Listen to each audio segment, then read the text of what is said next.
Boa tarde. Boa tarde. A TV Globo tem acesso ao relatório final do inquérito que indicia o presidente Michel Temer e outras 10 pessoas. Gravações contradizem o presidente. Temer havia dito à polícia que não tinha acompanhado a tramitação do decreto dos portos. Segundo as investigações, Michel Temer beneficiou empresas do setor de portos em troca de propina. O inquérito já está com a Procuradora-Geral da República, Raquel Dodge. Veja ainda. Um militar do Exército é baleado durante uma patrulha na zona oeste do Rio. Um atirador abre fogo e explode uma escola na Crimeia. 19 pessoas morreram. E o Canadá libera o consumo recreativo de maconha. O Jornal Hoje está começando.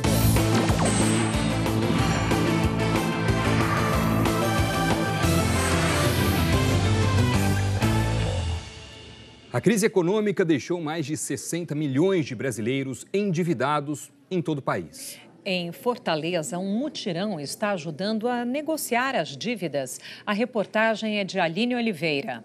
Um boleto de mais de R$ 2.800. Dívida de uma conta de luz que está tirando o sono do Mardônio. Você fica pensando no que tem para resolver, né? Então, para você relaxar sua mente, não tem como, né? O Mardônio é um dos mais de 60 milhões de brasileiros que estão com contas atrasadas. Isso representa 40% da população adulta do país. Em Fortaleza, muitos estão tentando limpar o nome no mutirão realizado pelo Procon durante esta semana. Aqui toda a negociação é feita por telefone. As empresas cadastradas para participar do mutirão disponibilizam linhas exclusivas para o Procon de Fortaleza. A própria atendente do Procon é quem faz a mediação entre credor e devedor. No final, o acordo é registrado e pode servir de prova para o consumidor. Já pensou quitar uma dívida de R$ 23 mil com pouco mais de R$ 1.600? Aconteceu com a Marcília. Na negociação, ela conseguiu se livrar do total das multas e juros cobrados pela administradora do cartão. Você fica bem realizada e com o nome limpo, né? Limpar o nome para voltar a ter crédito no comércio. Era tudo que o Cleilson queria. Ele devia R$ 5 mil no cartão. Vai quitar tudo com R$ 360. Final do ano, né? Tem as coisas para comprar para as crianças, então agora eu vou ter normalmente o nome limpo para poder fazer novas compras. Mas o próprio Procon alerta. Cuidado para não cair nas armadilhas das compras de fim de ano. Compra um presente de acordo com o que você pode pagar, né? Porque em janeiro vem as despesas compulsórias, né? EPVA, matrícula, material escolar, enfim. Então tem todas essas despesas que são obrigatórias e aí o consumidor não tem como fugir. Nada de extrapolar, que no final do ano a gente sempre quer comprar um pouco a mais e depois vem as consequências. Aumentaram os acidentes e as mortes com motociclistas. A reportagem é do Fábio Castro. Mais de 26 milhões de motocicletas circulam pelo Brasil. Só no ano passado, a frota aumentou quase 13,5%. Acho que a mobilidade e a facilidade, né? Questão de combustível também, economia de combustível.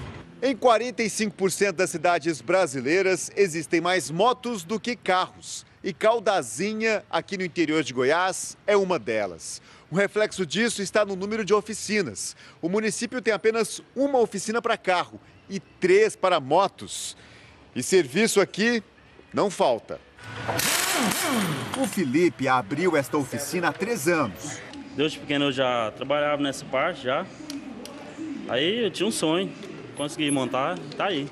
Na cidade grande, para eles aprenderem mais a dirigir moto. O número de mortes de motociclistas e caronas praticamente dobrou na comparação de 2005 com o ano passado, que teve quase 11 mil mortes. No ano passado, 180 mil pessoas foram internadas por causa de acidentes de trânsito em todo o Brasil. Mais da metade estava em motocicletas. A Luísa ficou 4 meses afastada do trabalho, se recuperando de um acidente com moto. A moto travou e quando ela travou, ela nos jogou. Ela nos jogou, eu para um lado e o meu marido para o outro, que era o condutor da moto. Este ano, 75% das indenizações por morte, invalidez e despesas hospitalares envolveram motociclistas. O custo em dinheiro passou de 118 milhões de reais. Uma despesa enorme para o país, uma despesa enorme para os municípios que gastam muito em saúde. E é um problema enorme para as famílias que perdem um membro. Nós temos que investir muito, mas muito mesmo, na formação, da direção, da pilotagem defensiva do motociclista. Uma operação conjunta entre promotores e policiais prendeu 10 pessoas por envolvimento com jogo de azar no Paraná. 36 mandados de busca e apreensão foram cumpridos em Curitiba e Ponta Grossa. Entre os alvos estão casas de bingo clandestino. Máquinas caça-níqueis e computadores foram apreendidos e destruídos. Entre os presos, 2 são policiais militares. Todos também são suspeitos de corrupção e lavagem de dinheiro. E também no Paraná, 4 pessoas foram presas numa operação da Polícia Federal contra o tráfico de êxtase. Em 2 meses de investigação, os policiais identificaram o envio de 80 envelopes com a droga apenas dessa agência dos Correios em Curitiba. Toda a negociação era feita pelas redes sociais. Um dos presos movimentou mais de R$500 milhão em 10 meses. Um projeto ambiental no Tocantins ajuda a salvar pássaros vítimas de violência. A reportagem é de Cassiano Rolim.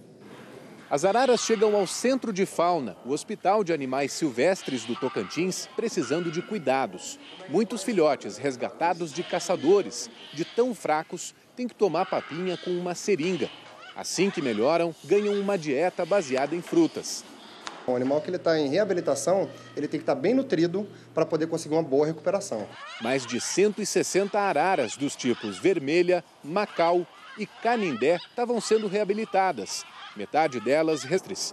O Naturatins, órgão ambiental do Tocantins, recupera as aves porque elas têm um papel importante: cultivar florestas, ao espalhar sementes enquanto se alimentam. Elas têm um aparato muito forte, um bico muito forte, fragmentam esse alimento e, consequentemente, os restos são aproveitados por outras espécies, outras aves e mamíferos. Antes de ganhar a liberdade, a arara passa pela enfermaria do centro de reabilitação. Para ter alta do hospital, a ave precisa receber uma anilha, uma espécie de anelzinho na pata, o documento de identidade que vai acompanhar o bicho daqui para frente. Para fazer a soltura das araras canindé capturadas no Pará, os técnicos encontraram uma mata habitada pela mesma espécie em Palmas. Depois de passar 15 dias se adaptando num recinto numa chácara, hoje pela manhã, as aves recuperadas finalmente puderam sair voando. Para a gente é mais feliz, né? É mais gratificante ver elas mesmo no retorno ao ambiente natural. Isso sim é que traz uma felicidade para a gente. A seguir, os detalhes do relatório final que indicia o presidente Temer e outras 10 pessoas. E o Canadá libera o consumo recreativo de maconha. A gente volta já.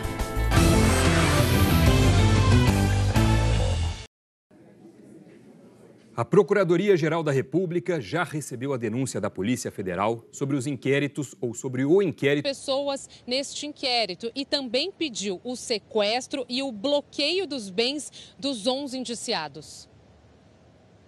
A Polícia Federal pediu ainda a prisão preventiva de 4 dos indiciados: do coronel João Batista Lima Filho, de Maria Rita Fratesi, mulher do coronel, de Carlos Alberto Costa e de Almir Martins Ferreira.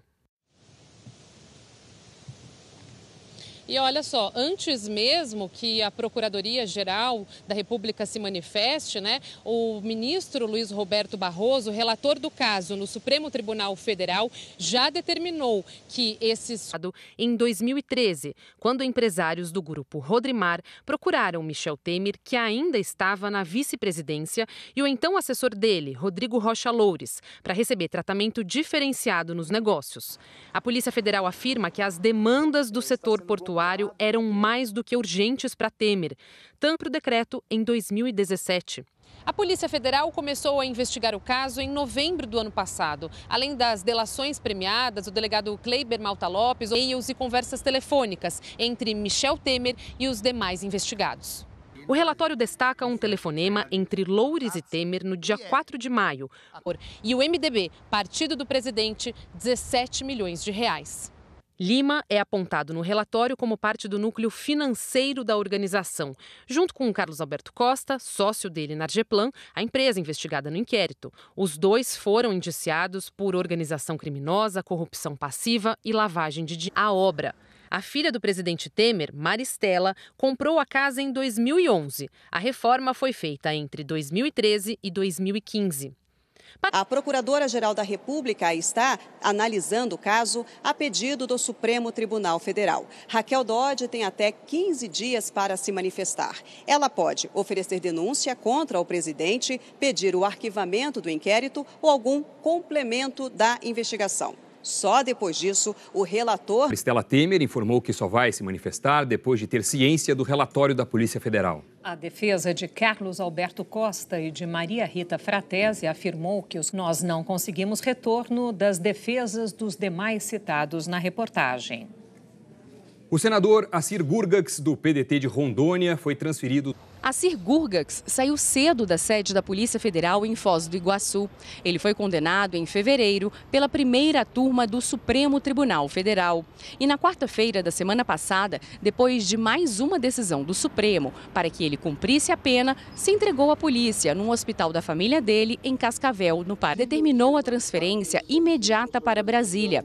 A Polícia Federal pediu então uma perícia e 2 médicas atestaram que Gurgax poderia viajar. O STF suspendeu os direitos políticos do senador e ele entra em licença automática no Senado, que por enquanto não convocará o suplente. O Tribunal Superior Eleitoral validou os votos recebidos pelo candidato a governador do Amapá, João Capiberibe, do PSB. Com a decisão, Capiberibe vai disputar o segundo turno contra o candidato do PDT, Valdez Góes. A candidatura tinha sido indeferida porque o vice da chapa de Capiberibe era do PT, partido que foi impedido de participar das eleições por problemas na prestação de contas em 2015. Na decisão de ontem, o TSE autorizou a substituição do vice, que agora passa a ser Andréa Tolentino, também do PSB. Um militar foi baleado por traficantes durante uma patrulha na zona oeste do Rio. Segundo o Comando Militar do Leste, os bandidos atiraram contra uma patrulha do Exército na Vila Kennedy. O soldado atingido por estilhaços foi socorrido e passa bem. O nome dele não foi divulgado.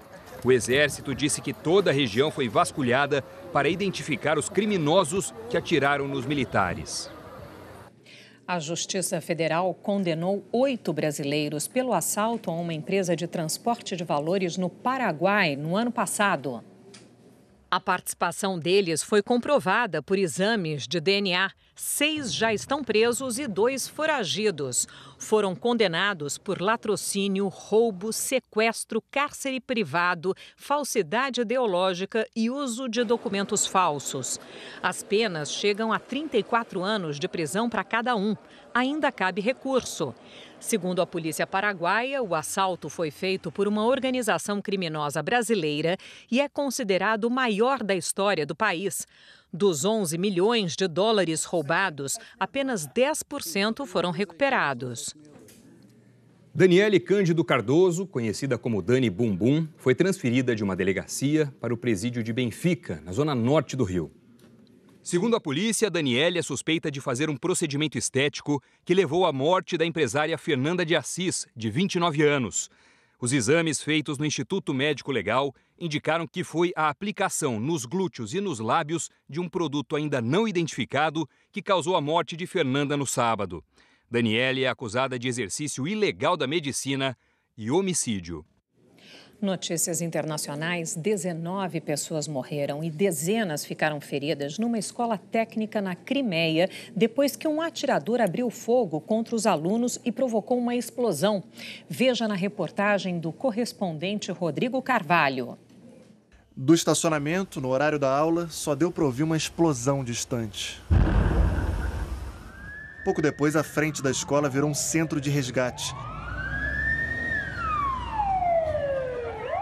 A diretora disse que o assassino passou pelos corredores abrindo portas e atirando contra todos que estavam pela frente. Sobraram corpos por toda parte. O principal suspeito é um estudante de 18 anos. Vladislav Rosliakov teria se matado depois. Enquanto as ambulâncias saíam, tropas do exército cercavam a área. Num primeiro momento, as autoridades trataram o caso como suspeita de terrorismo. Apesar de não ter registrado incidentes graves nos últimos anos, a Crimeia é uma região disputada. A escola técnica fica perto da ponte que o governo russo construiu para ligar a península à Rússia. A Crimeia foi anexada ao território russo em 2014, mas a maior parte da comunidade internacional reconhece a região como parte da Ucrânia. A disputa pela Crimeia já provocou um dos maiores focos de tensão entre Rússia e Ocidente desde o fim da Guerra Fria. Até hoje estão em vigor sanções econômicas impostas pela União Europeia e também pelos Estados Unidos a empresas russas e aliados do presidente Vladimir Putin. Mais cedo, no Egito, o presidente russo se solidarizou com as famílias das vítimas de hoje. Putin afirmou que os motivos do crime ainda vão ser esclarecidos. Um comitê de investigação disse que a tragédia foi um caso de assassinato em massa e não de terrorismo. Um grupo de 3.000 imigrantes da América Central está indo a pé para o México e para os Estados Unidos com o objetivo de encontrar uma vida melhor. A caravana saiu de San Pedro Sula, em Honduras, na sexta-feira, com 160 pessoas. E foi aumentando porque muita gente se juntou ao grupo espontaneamente. Os imigrantes estão agora na Guatemala. Eles dizem que estão fugindo da pobreza e da violência na América Central. Ontem, o presidente americano Donald Trump ameaçou suspender a ajuda financeira aos países que permitirem a passagem dos imigrantes. Policiais turcos chegaram à residência do cônsul saudita em Istambul. Eles tentam encontrar pistas do jornalista Jamal Khashoggi, que está desaparecido desde que entrou no consulado da Arábia Saudita na Turquia no dia 2 de outubro. Oficiais turcos suspeitam que Khashoggi, um crítico da monarquia saudita, esteja morto. Segundo a imprensa turca, autoridades do país têm uma gravação de áudio que indica que o jornalista foi assassinado. Nos Estados Unidos, 30 estados têm leis que permitem o consumo. Apenas 6 legalizaram o uso recreativo. Nos outros, só o uso. Centro-oeste, sudeste, sul do país. Essa chuva vai acontecer por causa de frentes frias que são esperadas. Elas vão atrair o calor e a umidade da Amazônia. E Essópolis, 32 em Porto Alegre, 29 aqui em São Paulo, 33 no Rio, 26 em Vitória. Nesse momento, tem pontos de chuva em Floripa, São Paulo e Vitória. Porque a pessoa que tem uma obra para fazer, ele está sem dinheiro para comprar piso, azulejo. Ele era um dos que estavam na fila do Cine, o Sistema Nacional de Emprego. Almoçando aqui. Em março deste ano, a esperança se renovou com o anúncio da construção da unidade de processamento de gás natural, ainda neste primeiro semestre. O ano que vem, mas até lá, muitas vagas de trabalho devem ser geradas aqui em Itaboraí, que hoje tem um número estimado de 17 mil desempregados. Do complexo, desempregado há 4 anos. Isso, estou aguardando a empresa, entendeu? Se Deus quiser, a carteira vai assinar de novo. Vai melhorar para todo mundo aí. A seguir, eleições 2018. As atividades de campanha dos candidatos à presidência. A gente volta já.